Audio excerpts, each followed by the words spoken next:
Altered Carbon by Richard K. Morgan. Narrated by Todd Mclaren. Part 1. Arrival. Chapter 1. Coming back from the dead can be rough. In the Envoy Corps, they teach you to let go before storage. Stick it in neutral and float. It's the first lesson, and the trainers drill it into you from day one. Hard-eyed Virginia Vidora, dancer's body poised inside the shapeless Corps coveralls as she paced in front of us in the induction room. "Don't worry about anything," she said, "and you'll be ready for it." A decade later, I met her again in a holding pen at the new Kanagawa Justice Facility. She was going down for 80 to a century, excessively armed robbery and organic damage. The last thing she said to me when they walked her out of the cell was, "Don't worry, kid. They'll store it." Then she bent her head to light a cigarette, drew the smoke hard into lungs she no longer gave a damn about, and set off down the corridor as if to a tedious briefing. From the narrow angle of vision afforded me by the cell gate, I watched the pride in that walk, and I whispered the words to myself like a mantra. "Don't worry, they'll store it." It was a superbly double-edged piece of street wisdom. Bleak faith in the efficiency of the penal system, and included the elusive state of mind required to steer you past the rocks of psychosis. Whatever you feel, whatever you're thinking, whatever you are when they store you, that's what you'll be when you come out. With states of high anxiety, that can be a problem. So you let go, stick it in neutral, disengage, and float. If you have time. I came thrashing up out of the tank, one hand plastered across my chest, searching for the wounds, the other clutching at a non-existent weapon. The weight hit me like a hammer, and I collapsed back into the flotation gel. I flailed with my arms, caught one elbow painfully on the side of the tank, and gasped.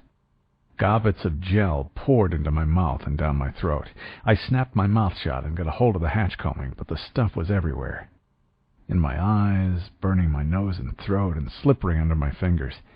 The weight was forcing my grip on the hatch loose, sitting on my chest like a high-G maneuver, pressing me down into the gel. My body heaved violently in the confines of the tank. Flotation gel? I was drowning.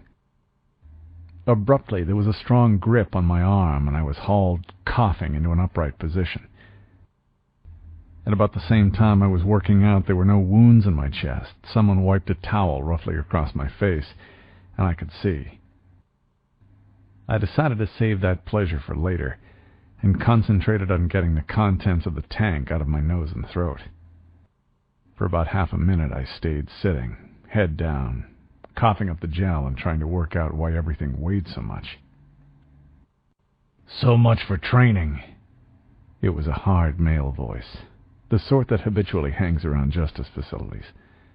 "What do they teach you in the envoys anyway, Kovacs?" That was when I had it. On Harlan's world, Kovacs is quite a common name. Everyone knows how to pronounce it. This guy didn't.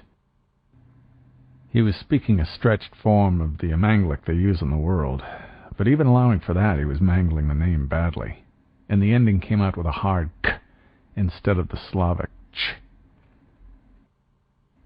And everything was too heavy.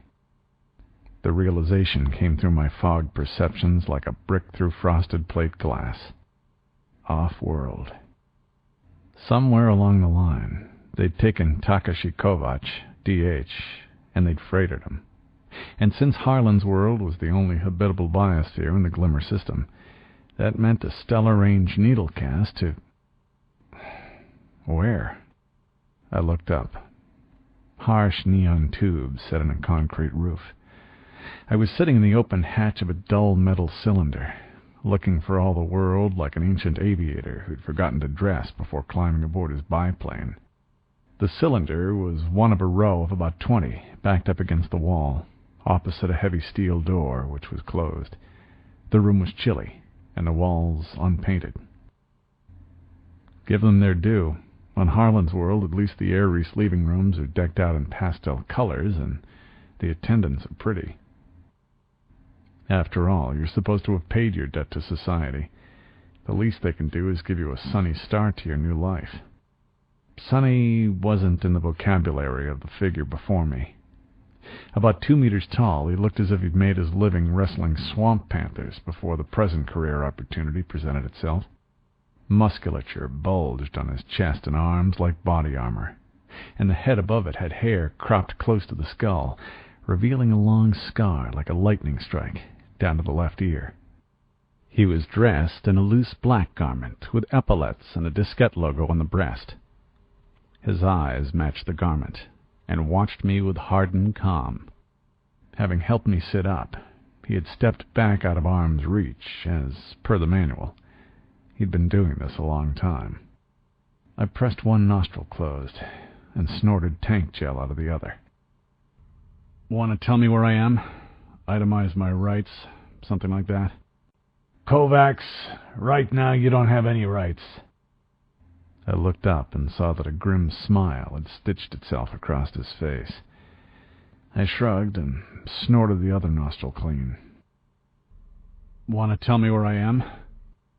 He hesitated a moment, glanced up at the neon-barred roof as if to ascertain the information for himself before he passed it on, and then mirrored my shrug.